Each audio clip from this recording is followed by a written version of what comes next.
Guess we'll start like usual. So I didn't realize not everyone was on this year. Okay.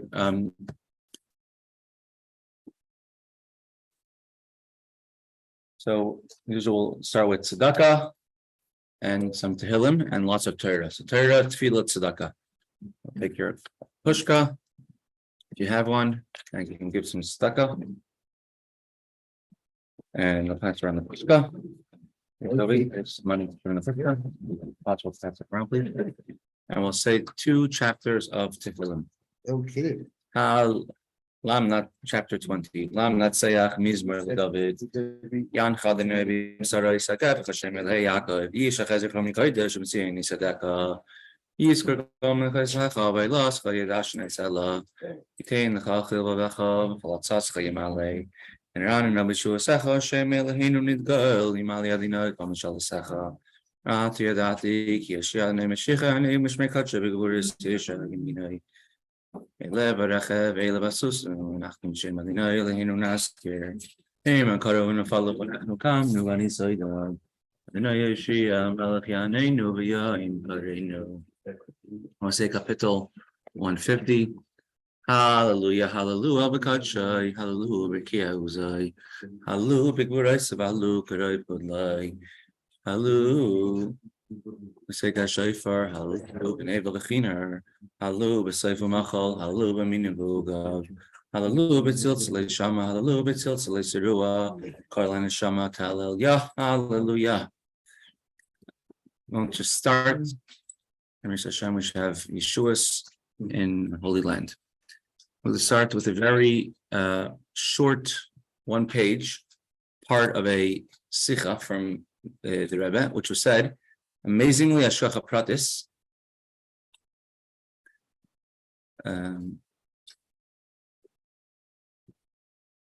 exactly 70 years ago on Simchas Torah. So let's go back to the Zoom, share the screen. Back into the Zoom. Morning, Moshe. Let's share this. Okay. So here is a sicha from the Rebbe.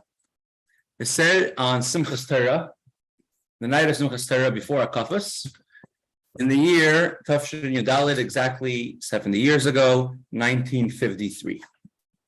And it's very, very connected to what goes on now in Eretz Yisrael, and especially what Mr. Minsky, Rafal asked yesterday, anybody speaking about the fact that there was a big musical festival going on the day of Shmini Atzeres in Eretz Yisrael and Israel, exactly on the day people were not keeping Yom Tov. And yes, this took place in a city called Reim. You know, it says Samach to Samach Reim Ahuvim. Be happy, my dear beloved friends. Reim means Simcha. Chassan and Kala are called the beloved friends. And the Chassan goes on Hashem, and the Kala and the bride goes on the Jewish people. And there were 3,000 Jews at a musical festival on the day of Shmini Atzeres, dancing. So they were dancing. Why were they there? Their nefesh bahamis, their animal soul, might have thought that the reason why they want to dance on that day is because there's a musical festival going on. But the truth is, and we're going to learn this amazing sikha of the Rebbe, which was said 70 years ago, but you could exactly translate it for exactly today. The real reason they wanted to dance is because it was a day of Shmini Atzeres, the Simchas Torah, the joy of the Torah. That year, Tafshin Yudaled, 1953, the night of Simchas Torah, at that point in time, Crown Heights, you could say it was a very upscale neighborhood. It was a very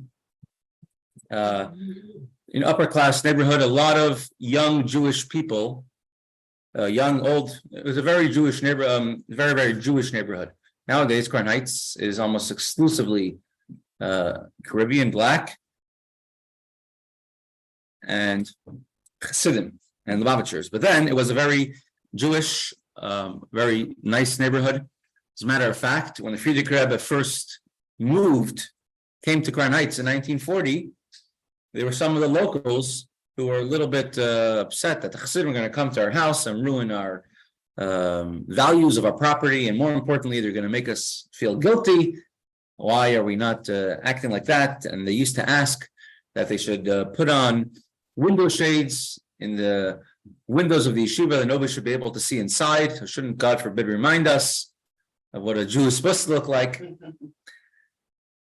And so it was a night of Simchas Torah that year, and there was a large, you could say, outside 770 from all sides. All the houses, all the buildings were full of Jewish people. Eastern Parkway, that block was actually quite an expensive block. There were senators, state senators who used to live over there on President Street. Here's the names of the street where Right, the names of the street. Also, it is a very nice street. You have a lot of parks there. At one point, some of the streets used to be blocked off and people could only walk there. So there was a group of, I don't know, like a party, you could say, of young people which made a party on the night of Simchas Torah. I want to check what day of the week it was. Exactly 70 years ago. I think it might have been a Motzei Shabbos.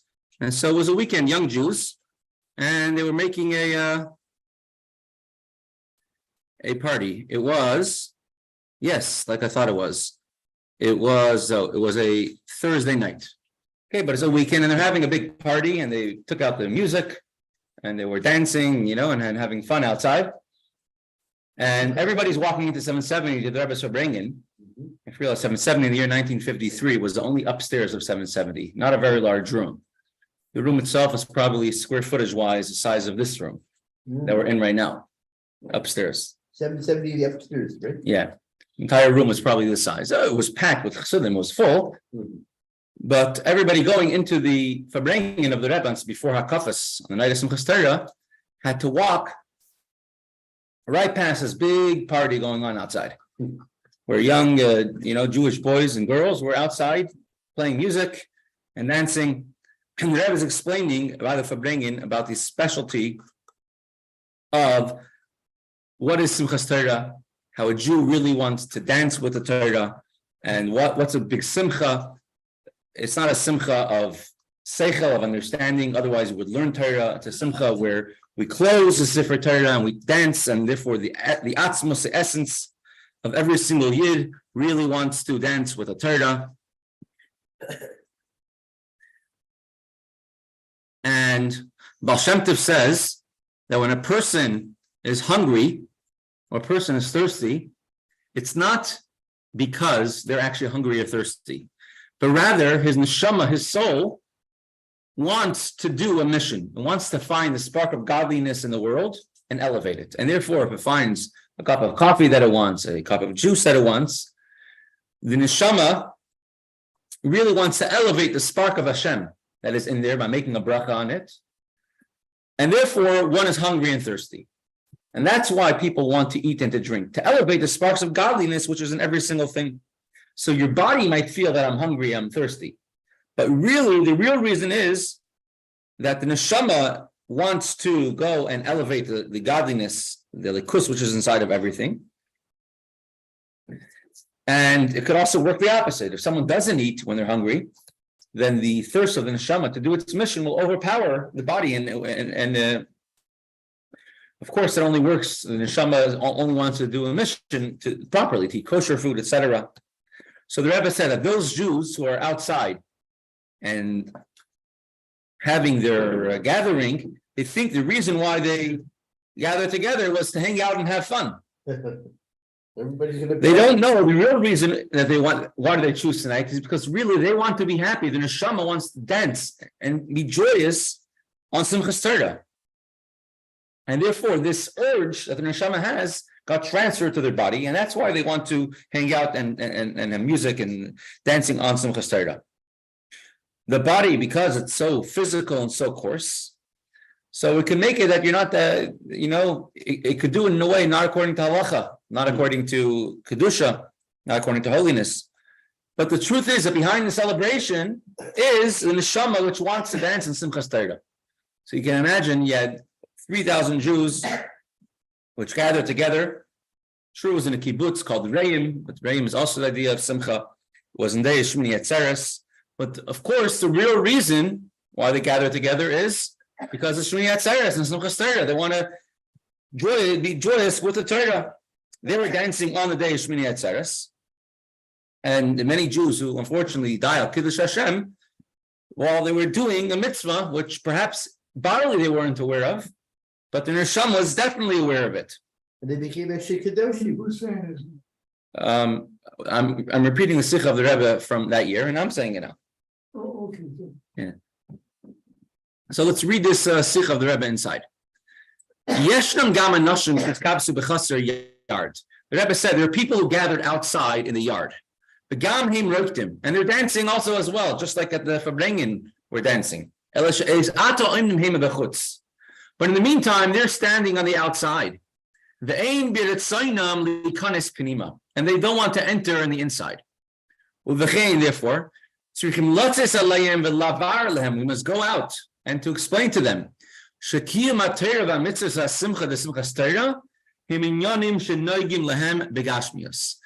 Being happy on Simchas Torah is something which is very important for them in a physical way. It's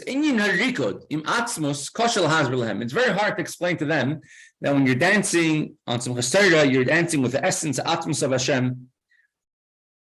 That's hard to explain to someone who's holding on such a level. Because once we're talking about these things, Atzmos, Shashus, Atzilus, Bria, Tzira, Asira, talking about different worlds and essence of Hashem and the whole chain progression of creation of the worlds. They don't have any understanding and they don't have any feeling for it. They have no geshmak, no enjoyment in spiritual things. For all those people in the yard outside, they definitely have a understanding when it comes to enjoyment in physical things. All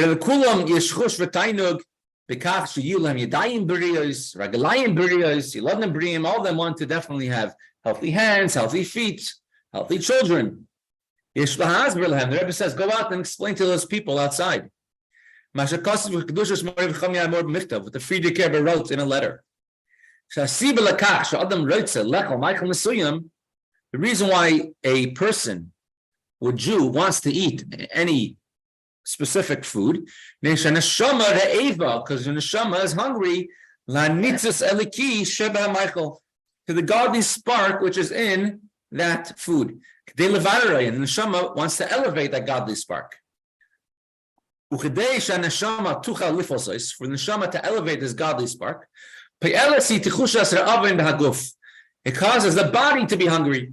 She should be hungry and want the food. The real reason someone is hungry, the source is that the neshama is hungry to do its mission to elevate a part of the world.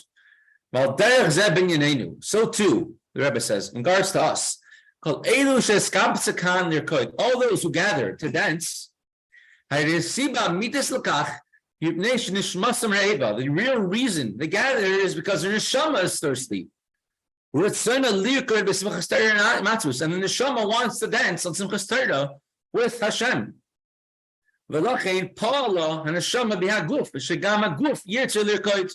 And therefore, the neshama caused that the person should also have a desire to go out and to start dancing. But since a body did not get the memo, does not feel the feeling of the neshama of the soul, it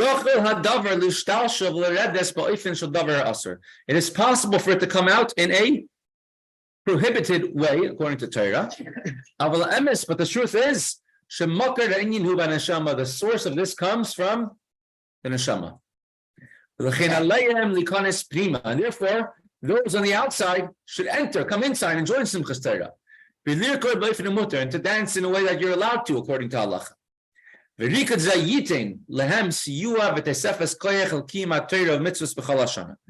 this should give extra power and extra strength to their dancing and to fulfilling Torah mitzvahs with simcha throughout the entire year.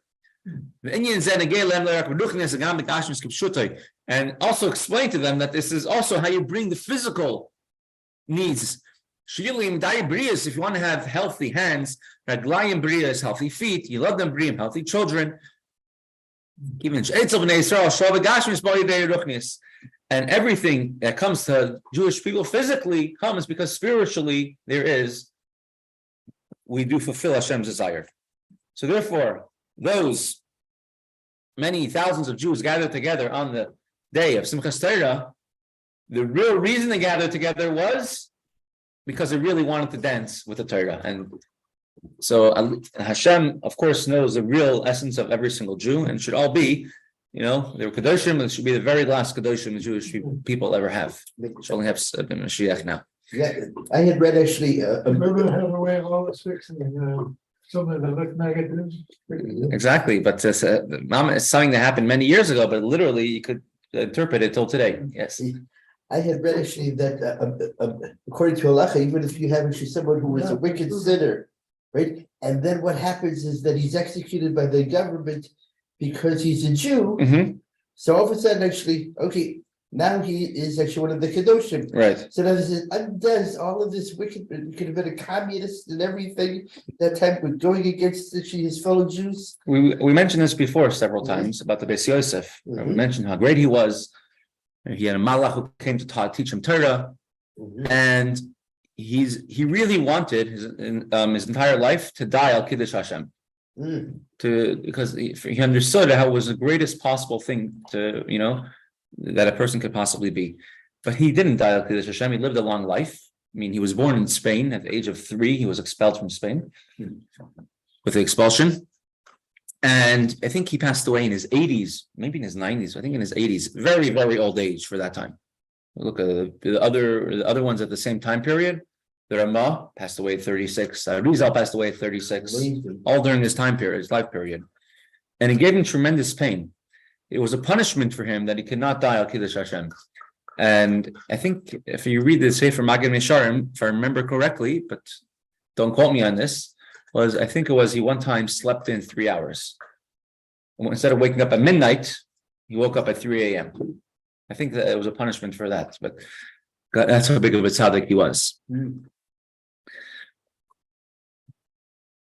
So someone dying al Kiddush Hashem is definitely the greatest type of thing. I mean, of course, in a way even greater and much more difficult, you could say, than dying al Kiddush Hashem is to live al Kiddush Hashem. To live, not just die a hero's death, but to live a hero's life. That's a much, much greater, more special thing. There was a very great chassid in Russia. His name was Rabbi Yaakov Maskalik, Rabbi Yankel Zurovitcher. And there's many tremendous things to say about him. And he was someone who did Mitzrayim under communist Russia in the 1930s. He would go around and he would gather all the kids and make Mesilas Shabbos, all the not religious kids of all the not religious parents. He had a very, loving manner, and people loved him. He made many, many Baalei Tshuva throughout that time, which is mind-boggling to say the least. Right? He made many Baalei Tshuva during the toughest Stalinist years. Convince people to take their kids and put them tichedarim. People. It says he would visit certain people and certain houses, and all the kids around him, would surround him to make fun of him, and he would gather them all together. And let me tell you a story, and everyone would be quiet. He'd tell them a story. He'll give them a wafer, make a bracha. There's a story of him. One time he's walking down a street in Moscow, and there was a Jew who was a successful, had a success in his job, felt he was doing good. And he saw, someone, old from Jew. It wasn't old, from Jew from the shtetl. screams out to him, "Hey, do you have any tzitzis for sale?" Trying to make fun of him. And Yankel Zurovitcher goes over to him with a big smile on his face. "Hi, Shalom Aleichem. How are you doing? And how are you? How's your business? How's your family? How's your children? Oh, you teach your children." And he went over he spoke to the person till the person invited him to his house. He went over to the children. He played with them, and the children all loved him. And before he left, he drew out for them the first 5 letters of the Hatzvi-Bais on a card. And I'm going to come back next week, and I'll test you on this. And if you do good, I'll give you a treat. And he came back next week and taught them the entire Hatzvi-Bais. And there was in the town of Neville, was a very Hasidic town. The only Chassidim in the town. All the Jews were basically Chassidim. And there was a yeshivas going on over there. And one day a Jew without a beard shows up, and he looks very, and so he wanted to enroll his son in the cheder. And he's davening in the shul. So everyone looked at him with a lot of suspicion. Is this person a spy? Is he trying to, KGB, right? So he says, "Don't worry about me. I'm a neshama made by Yankel Zurovitcher, by Yankel Maskalik." So he was a very, very special, unique individual.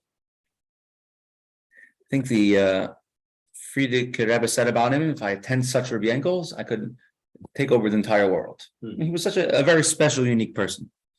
And unfortunately, he was arrested by the KGB, and he was sent off to who knows where, Siberia, Kazakhstan, and no one heard of him again. I mean, there were Chassidim who were arrested, and they were in a cell, and they were only eating kosher food, and someone told them, one of the other prisoners in a cell which was meant for 5 people, and they stuck like 45 people in there. He told them, "Don't be foolish. We had someone in our cell a while ago, Yankel Zurovitcher, it was his name, who tried doing the same thing as you were doing, and he went to the hospital. He didn't make it too long, so he passed away somewhere. But where he's buried, we have no idea. But some of his grandchildren, their name is Kloisner, they live in Eretz Yisrael.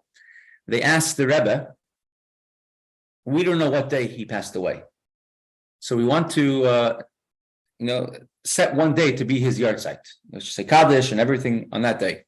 So they asked the Rebbe, "Which day should we set for his yard site?" So the Rebbe answered them back, very unique.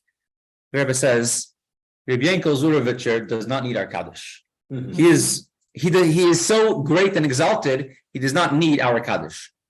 Meaning where he is in Gan Eden right now is so high, he does not need our Kaddish anymore. Now, that's very unique because the Rebbe's grandmother, the Rebbe's brother, and other people themselves, right? And thousands, or you could say millions of Jews were killed in the Holocaust, and we don't know the exact date they were killed, millions of them. And we have a set date for them. The Rebbe's relatives were killed in the Holocaust. He didn't know the date. He made a date for them. His own father, he didn't know the date, right? For a while until he made, until they find out. And they just chose a certain date to do it.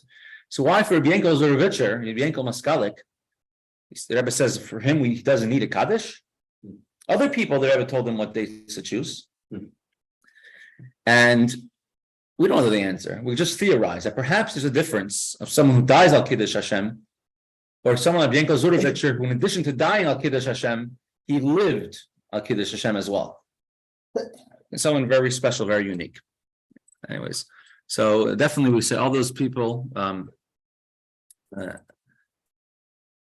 right, so having learned the Sikh of the Rebbe, when a Jew wants to dance on Shmini Atzeres, is because really his neshama wants to dance with the Torah, and it comes out in such a way. I guess before we get to the Gemara, enough of one last story that I personally experienced when I was in. We see a lot of times that a Jew's neshama wants to do the right thing, just doesn't know how to express it in the correct way. So one time when I was in yeshiva in Toronto, so I took a flight from New York, I think it was Newark Airport, and I flew to Toronto on the flight. I was all of 15 years old, or maybe 16, but not yet so well known in the ways of the world. But The ride I got to the airport basically dropped me off there, 2.5 hours early. So I'm in the airport for 2.5 hours. And what are you doing? You're there for 2.5 hours, 15-year-old shy boy. And first I saw an El Al flight that was finishing boarding. I met some people, put on film with someone there. And then I went to my gate and I have another, 2 hours to the flight. What do I do? So I saw someone waiting around over there. I sat down next to him and started talking to him. This and that. Are you Jewish? Yes. My mother is Jewish. Oh, you're Jewish too. Yes, I always felt Jewish. So I just started talking about random stuff. We spoke for over an hour about this and that. But so he told me that he's married to a non-Jewish woman, unfortunately. He never grew up with anything about Yiddishkeit, didn't know anything. I mean, he was thinking of himself as half Jewish, probably. Correct. And I mean, he knew very, very little. But so he had Jewish friends. He went to some of their weddings, their bar mitzvahs. So that's about the extent he knew about Yiddishkeit from that. And he told me he only felt spiritual twice in his life. He says one time, he says he was hiking. He loves to go in nature. He was hiking in the woods, and he came to a certain spot where he was on the mountains, and he looked out at the panorama, beautiful mountains, beautiful view, trees, and it was like unbelievable. And he felt spiritual at that time. The second time he felt spiritual, he says, when he married his wife. He says it was in an old cloister, an old church somewhere in Europe, because his wife's from one of these European countries. And there's no electricity there, and there's only candles. But he insisted that they have a chuppah.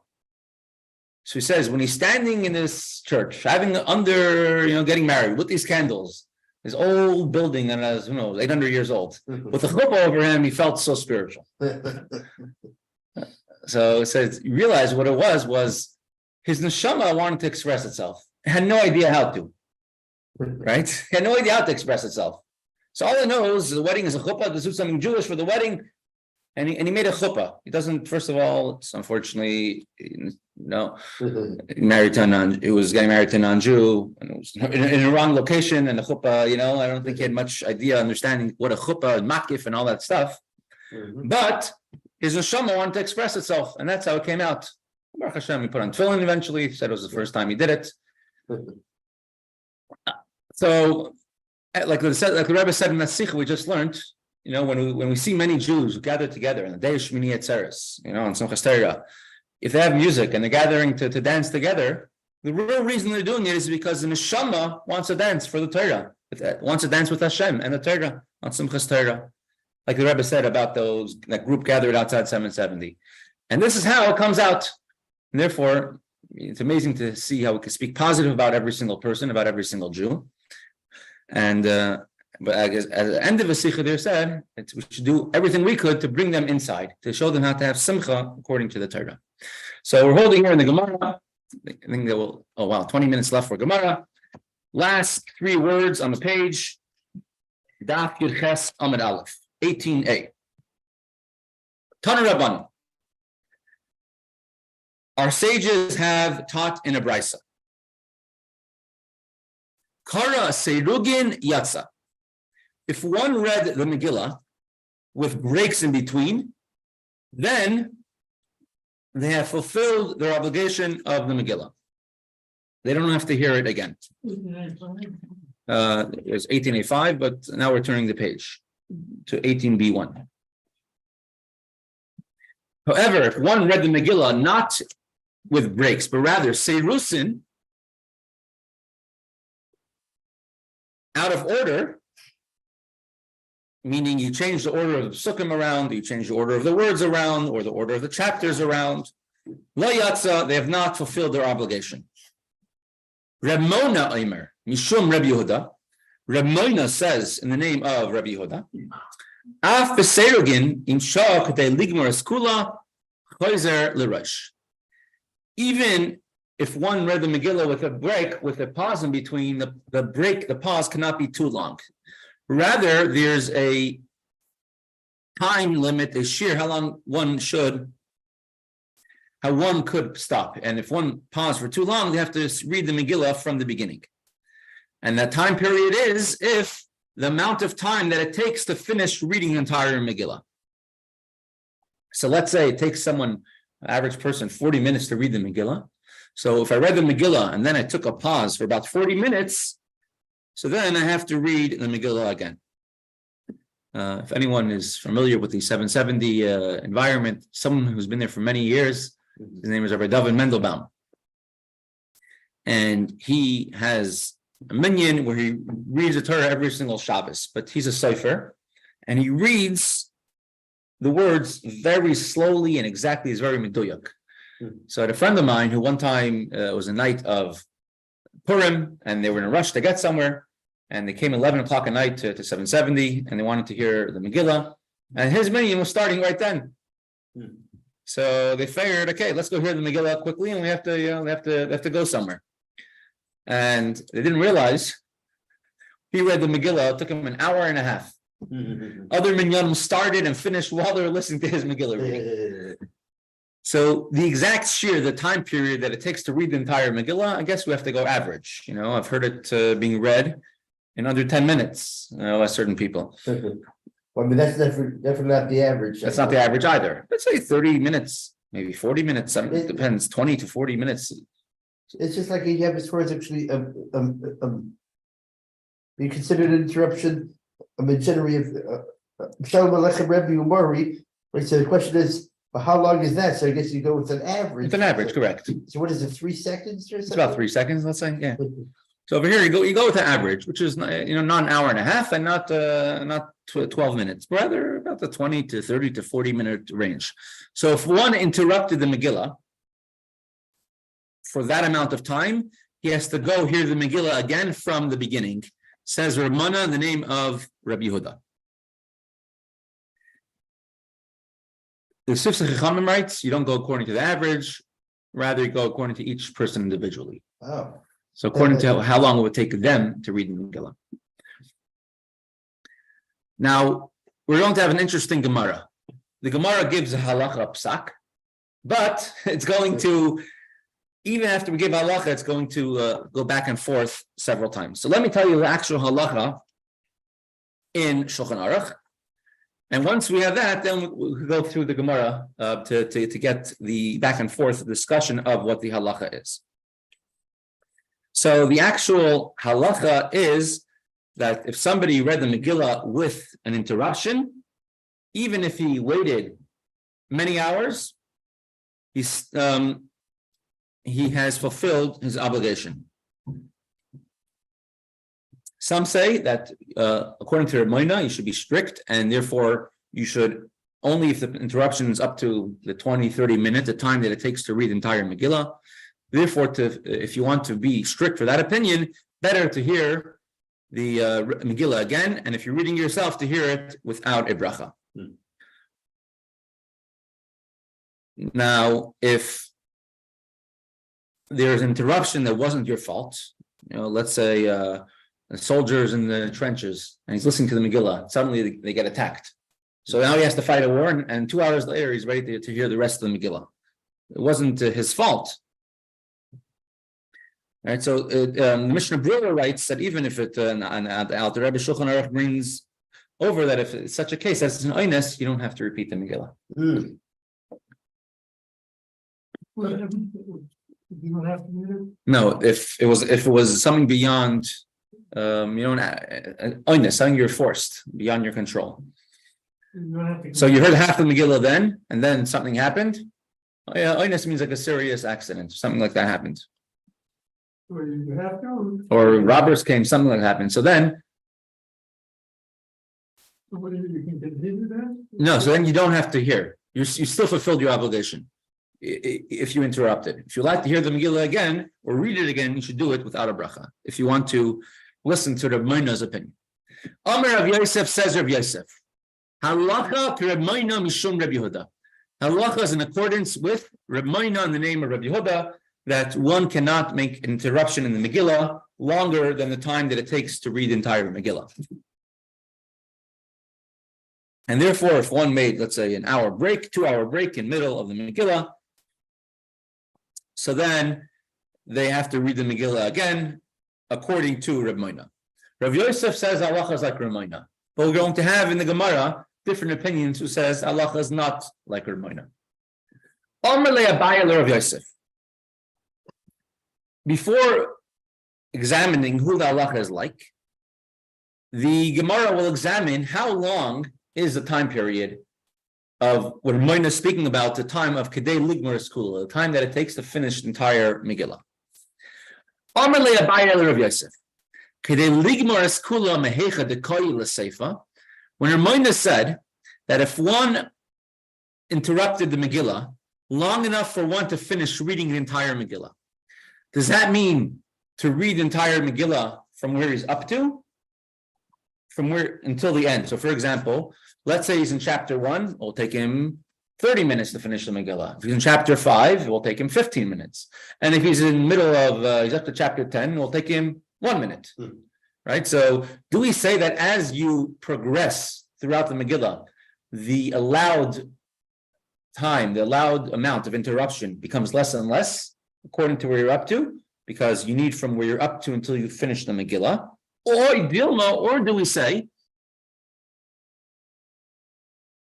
Mereisha, perhaps he meant Mereisha l'seifa, that what it means, according to Reb Moina, that a pause which is permitted is the amount of time that it takes one to finish the Megillah, means if for one to read the entire Megillah from beginning to end, meaning even if I'm in chapter 7, 8, and it only takes me another 10 minutes to finish the Megillah, but I interrupted for 20 minutes, it's not considered a long interruption because it's a time that it takes me to finish the entire Megillah. So not from where I'm up to until the end, but rather the entire Megillah. So the amount of time it takes to read from Megillah to the end. So that was a question Abaye asked Rav Yosef. How do you qualify the opinion of Reb Moina, which says that if one paused in the Megillah, interrupted for the time that it takes to read the rest of the Megillah, then he has to read it again? And he answered him, Amar le Mereisha l'seifa. It means from the beginning to the end, the entire length of the Megillah. The imkain, because if so, nasata dvaracha l'shiurim. You will have subjected your ruling to be different by every single person. In general, when the chachamim, when the rabbis make a halacha, they try applying it equally into every situation. They don't want it to vary according to the circumstance. So therefore, in our case, the length of a pause, which according to Reb Moina would invalidate one hearing of the Megillah, would be getting until to finish the Megillah. But if you would say it's from where you're up to, then it'll be different by every single case. One person is up to this pasuk, the next person's up to that pasuk. So rather, it's one uniform length for everybody, which is considered to be an interruption which would disqualify your hearing of the Megillah, which would be the amount of time that it takes to read the entire Megillah. So now, having qualified what Reb Moina said, Reb Moina's opinion, which Rav Yosef said that's a halacha, that one who interrupted the Megillah, the time that it takes to read the entire Megillah, has to read it again. So the Gemara will now record a machlokes, a dispute about this. Amar Reb Abba. Amar Reb Yirmiyah bar Abba, Amar Rav. Says Reb Abba in the name of Reb Yirmiyah bar Abba, but I don't think that was his son. Reb Abba says in the name of Reb Yirmiyah bar Abba, in the name of Rav, whose name was also Abba, as we learned before.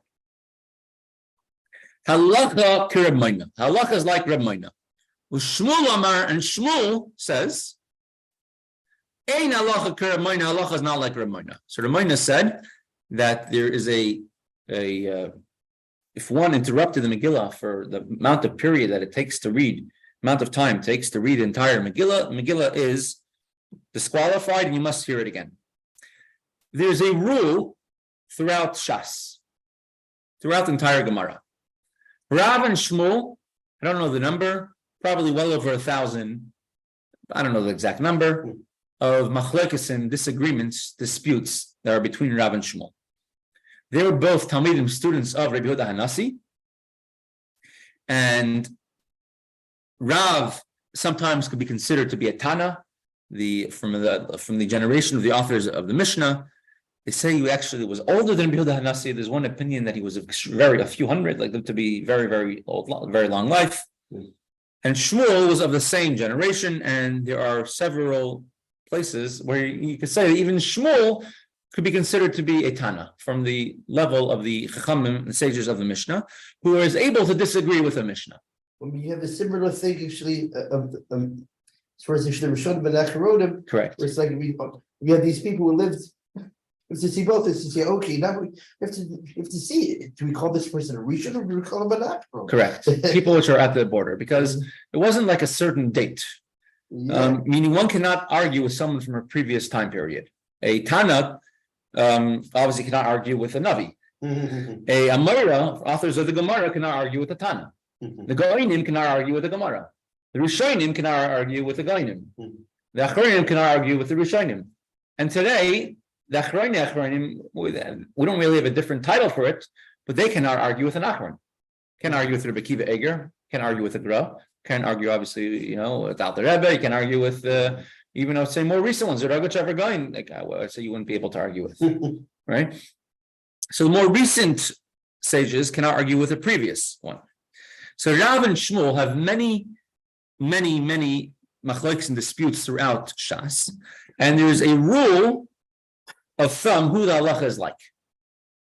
Because Hilchasa Kirav b'Isuri u'Kishmuel b'Mamayni. Halacha is like Rav. Whenever it's a dispute, a machlokes, when it comes to Isurim, something's allowed, not allowed, and that would include something the Megillah will go in that category, something spiritual.